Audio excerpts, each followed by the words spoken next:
Haleluya, amin.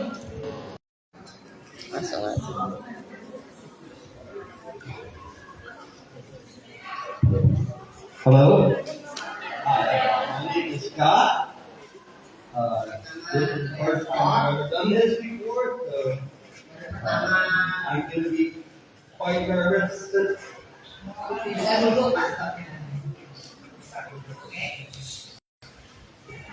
Um, when I was first told that this would be something that they would like me to do, I was asked by my wife, Deli, and she said, give them a couple of verses. I actually had 6 passages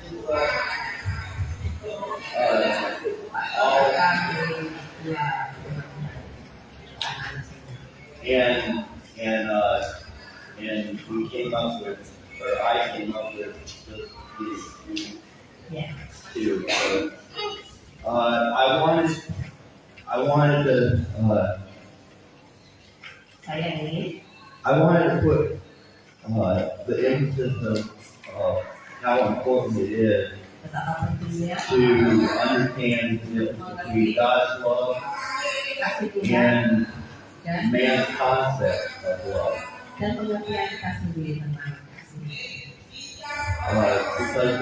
we're in a society where a lot of people tell you that, in order to love, you need to love yourself first. Karena banyak di sini bilang kalau kamu harus mencintai diri sendiri sebelum mencintai orang. Itu salah kan? And we grow up believing that love is the action of our own will and our own understanding. Banyak orang bilang kita tulus dengan kasih karena kita sendiri. Salah. And that love comes with a price, with a reward price. And it's not, God gave us love. Tuhan memberi kita kasih. And Jesus gave us, He died for our sins. Yesus mati karena dosa kita. We didn't have to pay for it. He gave His life for us. Not that we would ever deserve it. And so the first passage is from Mark 12:30 to 31. Ayat 30 sampai 31.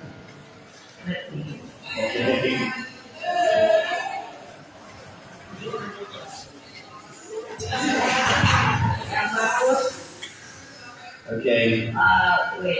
Mungkin ada yang bantu kan? Markus 12 ayat 30 sampai 31. Pas kata kami membaca versinya, kita baca versi kita. Oke? Betul? Okay. Love the Lord your God with all your heart and with all your soul and with all your mind and with all your strength. The second is this: love your neighbor as yourself.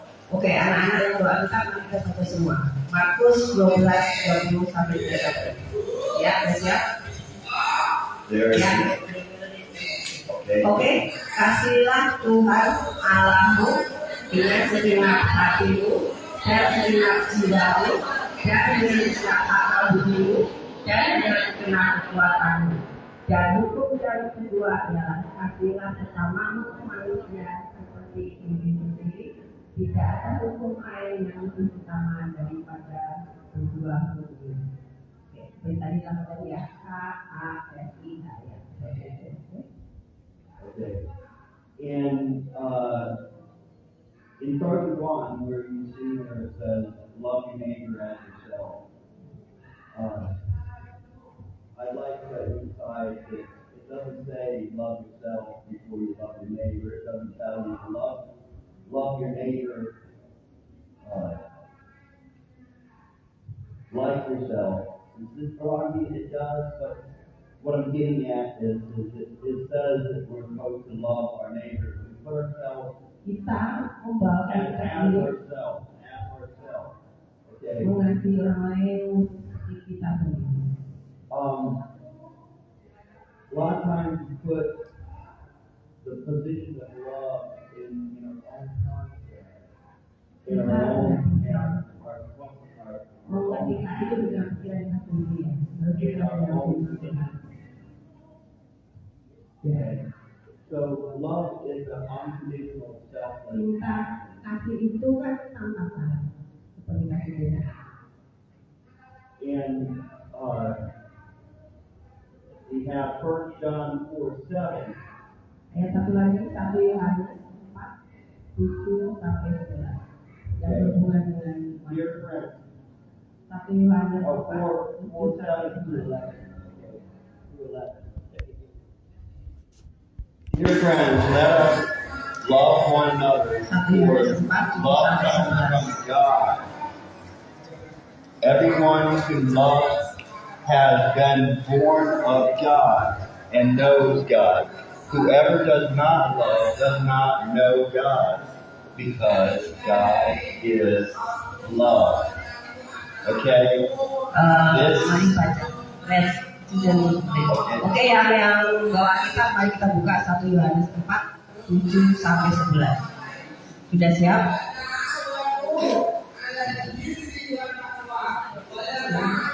Mari kita baca bersama-sama. 1 Yohanes 4:7 sampai 11. Saudara-saudaraku yang terkasih, marilah kita saling mengasihi, sebab kasih itu berasal dari Allah, dan setiap orang yang mengasihi lahir dari Allah dan mengenal Allah. Barang siapa tidak mengasihi, ia tidak mengenal Allah, sebab Allah adalah kasih. Dalam hal inilah kasih Allah dinyatakan di tengah-tengah kita, yaitu bahwa Allah telah mengutus anaknya yang tunggal ke dalam dunia supaya kita hidup olehnya. Inilah kasih itu, bukan kita yang telah mengasihi Allah, tetapi Allah yang telah mengasihi kita dan yang telah mengutus anaknya sebagai pendamaian bagi dosa-dosa kita. Saudara-saudaraku yang terkasih, jikalau Allah sedemikian mengasihi kita, maka haruslah kita juga saling mengasihi. Okay. Getting to that where it talks about God is love. Bicara dengan tentang kasih Tuhan. When we accept God Jika kita menerima Tuhan into our heart, when we dalam accept hati Jesus kita, into our heart, and we accept that love, kita menerima kasih Tuhan itu, it is His love kasihnya that we give to others. dan Okay. kita akan memberikan kasih Tuhan itu ke And sesama kita. it is the action of His Spirit Roh moving in Tuhan us ada dalam kita to share that love to others. untuk It's berbagi not a kasih concept itu. of our own mind. It's not a concept of our own action, but His actions moving in us. Tuhan yang memberi kasih ke kita. Roh Tuhan ada dalam kita, jadi kita bisa berbagi kasih dengan sesama bahkan musuh kita. Mengampuni. And with that, Dengan itu we love unconditionally. kita bisa mengasihi tanpa syarat, unconditional. With that, we forgive even when other people don't forgive us. We forgive when people don't ask for forgiveness. Kita mengampuni orang tanpa dia minta. Love moving and shared. It is not deserved. Respect is not something Kita bisa mengampuni orang yang mungkin you give tidak layak first. Respect is something you give automatically. Same thing. That, Yeah. you give first as Jesus is given to you first. Kita mengasihi untuk sesama kita ya, kita mengasihi dulu seperti Tuhan mengasihi kita dulu. Tuhan dulu yang mengasihi kita seperti itu. Okay. We want to Okay, I was raised up in a Christian family. Pak Scott ini dari keluarga Kristen juga. Ini Pak Scott mau cerita sedikit tentang cerita dia ya. My father was a youth minister before I was even born. Bapaknya juga minister. And my mom was a street missionary. Khotbah di jalan-jalan mamanya dia. And so I mean I went to church Dia ke gereja dari kecil. from the day I was born, you know. Dari kecil baptis sama. But my parents did not stay together. They divorced. Tapi dia beberapa orang tuanya bercerai. And at times there was a lot of verbal and physical abuse shown to me as a young kid.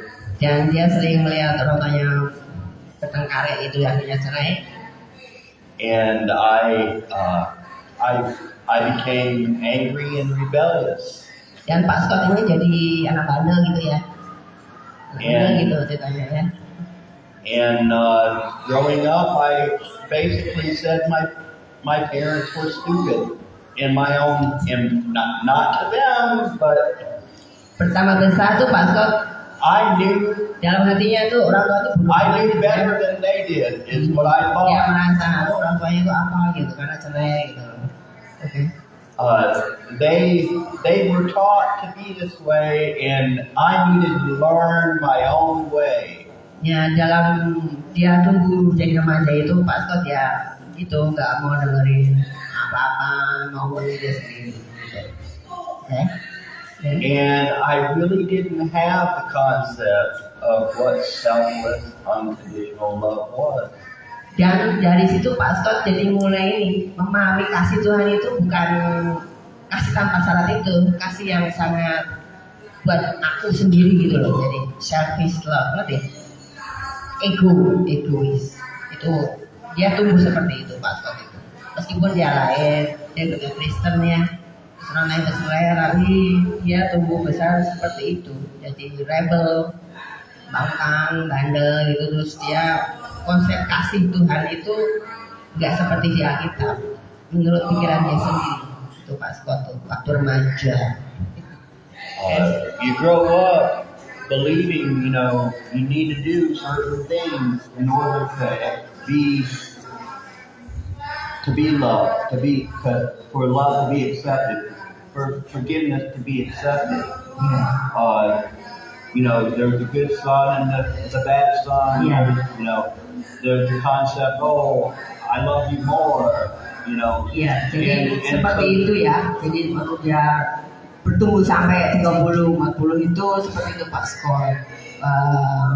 Dia juga jadi kayak ketergantungan dalam makanan sama obat kayak gitu ya. Seperti itu ya. Jadi meskipun dia tuh di baptis sudah baptis dari kecil ya, tapi ketika mulai bercerai dia menjadi seperti itu. Tidak semua yang di firman Tuhan itu dia bertolak belakang dari situ. Okay, so I rebelled and I got into lying, and every now and then I would steal, like, you know, as a kid I used to steal things out of the refrigerator, steal things out of mom's purse, and and when I was outside the house, you know, I used bad language and Gampang memaki kan? got into all kinds of trouble, you know. Gampang begitu ya. I'm not going to discuss every sin that I've done, but I can tell you I definitely wasn't deserving of love. Jadi memang sudah hidup tanpa Tuhan ya. And I grew, like I said, I grew up in a church, and I grew up knowing who Jesus was Iya. as a child. In fact, when I was a child, I Jesus was my imaginary friend. Oke, jadi Mas Pastor tuh dia lahir dalam kondisi orang tua Kristen ke gereja, tapi begitu mama papanya cerai, dia mulai tidak dalam Tuhan, seperti itu berjalan Pastor. Oke, terus So I really spent 30 years, 30 itu 30 tahun namanya Pastor itu hidup tidak dalam Tuhan. Yang rokok apa? Kalau di Amerika itu It kan was in my late 30s that I really had to do something. I guess 43 is when I remember Yeah. really, I just curled up in a ball and I was so ashamed of myself. All terus beliau ini mulai apa? Eksik ke makanan ya. Apa yang suka makan itu ya kayak gitu. Jadi dia mulai badannya mulai besar seperti itu. Itu juga salah satu dari gejala dia yang hidup tidak dalam Tuhan. Jadi kalau dia stres itu makan. Tapi teman-temannya banyak yang begitu stres lari ke narkotika. Pastor ini nggak makan. Kayak gitu, makanya jadi besar. Itu kan sebenarnya tidak dalam Tuhan. Kalau pasti kan harusnya dalam Tuhan ya, berdoa seperti itu. Nah, I spent basically 4 decades ya puluhan tahun pastor hidup tidak dalam Tuhan sampai satu hari. learning to sin.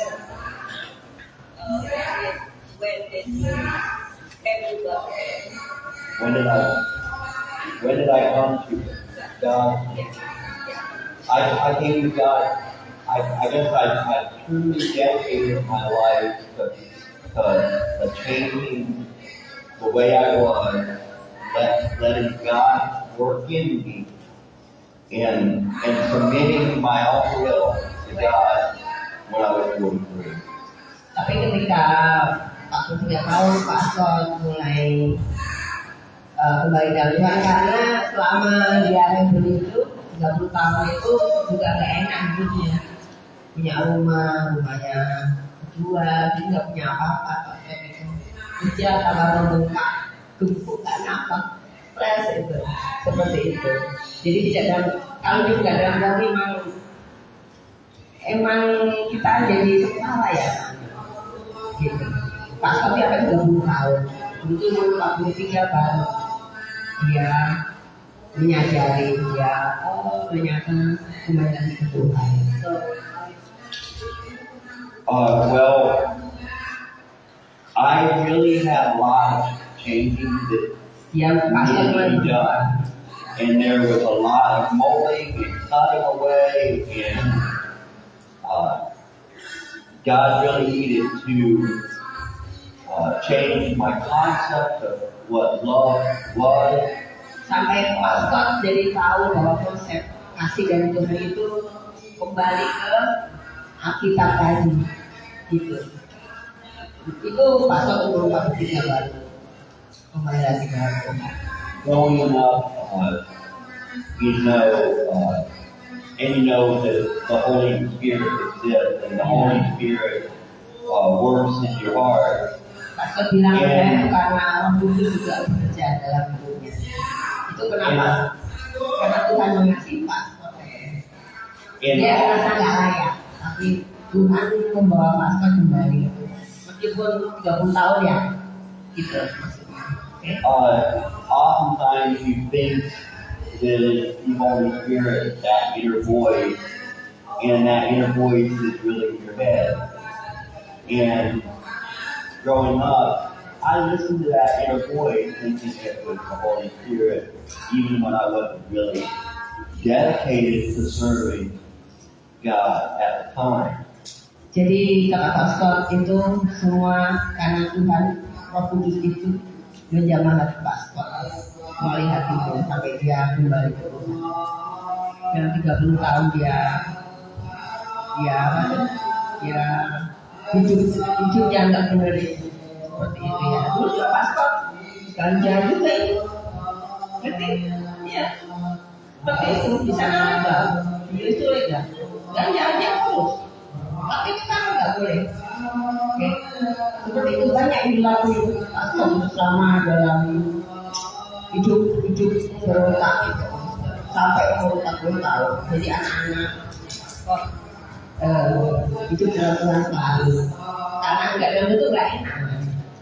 Akhirnya apa Pak Scott ini kan nggak kuliahnya telat.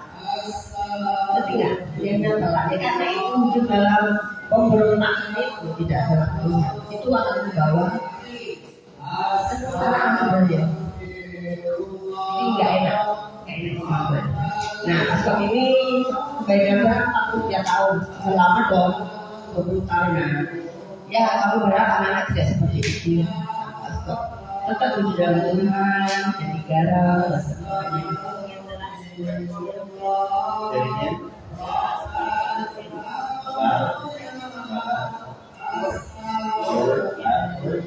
okay. Well, guidelines for law are in Galatians 5:18 through, actually 22 to 26, which are the fruits of the Spirit. Di Galatia ini, Pak Scott ini takonya nih, tako firman Tuhan nih. 9 buah-buahan roh. Okay, so the fruits of the Spirit, when you're listening to that inner voice, and you think that inner voice is the Holy Spirit moving, if it doesn't serve in those 9 fruits, love, joy, peace, those are the top three. With patience, kindness, Yeah. faithfulness, Okay. control. Ya, anak-anak di Alkitab sudah ada ya. Then it's not the actions of God's love. It's not the actions of the Holy Spirit. Okay? Because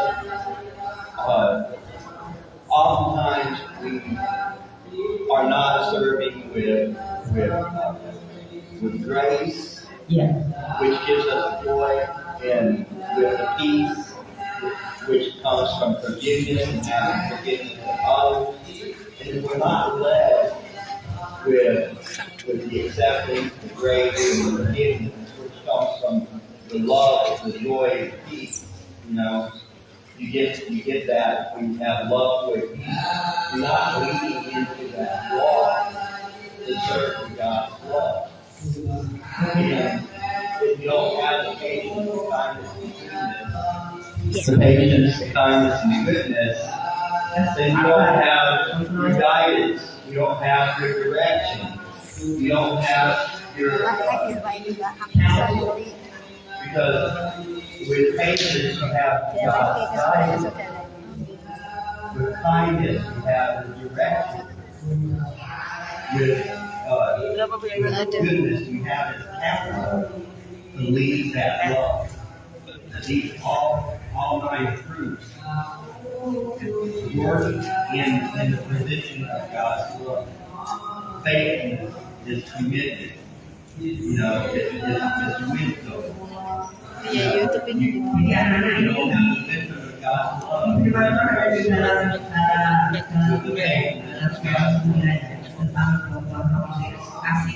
kasih adalah berarti dan self-control itu ada pastor bicara itu. Jadi intinya kita kalau dalam Tuhan harus melakukan itu yang di Galatia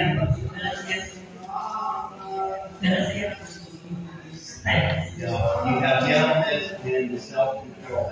8, 9. Okay, I know my fruits by the number. Number 4 is always seems to be hard. This is patience. But number 9 is self-control.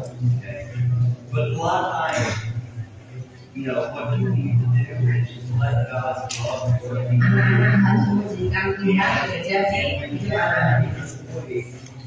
Is how they do something. It's working Kalau dulu in the fruit. akan bekerja di dalam menghasilkan buah-buah roh.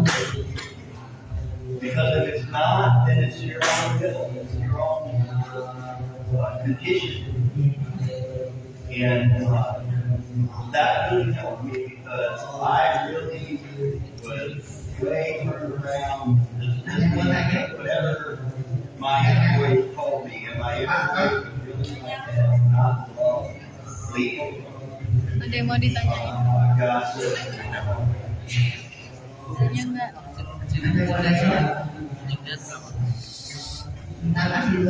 Ada yang mau tanya nggak? Pilih-pilih.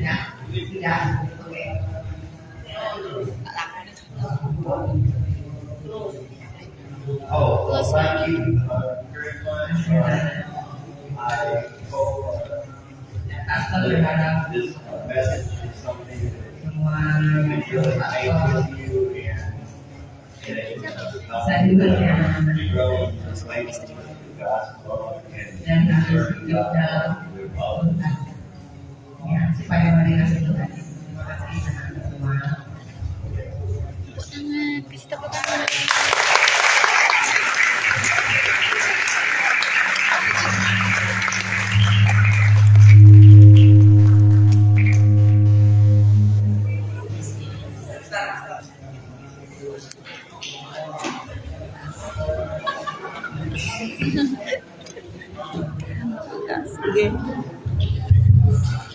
Ya, terima kasih kita sampaikan. Sekali lagi aplaus untuk Mr. Scott yang sudah memberikan motivasi semuanya, menyatakan kasih Allah itu tanpa syarat, tidak minta apa-apa dari kita. Hanya yang kita mau berikan pada Tuhan adalah semua hidup kita. Apa yang kita punya, yang saat ini sudah kita punya, mari kita berikan pada Tuhan. Tidak usah tanggung-tanggung ya. Kalau mau kasihkan kepada Tuhan itu tidak usah pakai memikirkan besok saya dapat apa, besok saya dapat apa. Tidak. Tapi lakukan semuanya itu dengan kesungguhan hati dan kita berikan semuanya untuk Tuhan. Maka Tuhan akan menggantikannya semuanya berlipat kali ganda. Percaya nggak? Amin. Yes. Terima kasih untuk pagi hari ini. Ibu Anggi ada yang mau disampaikan untuk anak-anak? Tidak ada.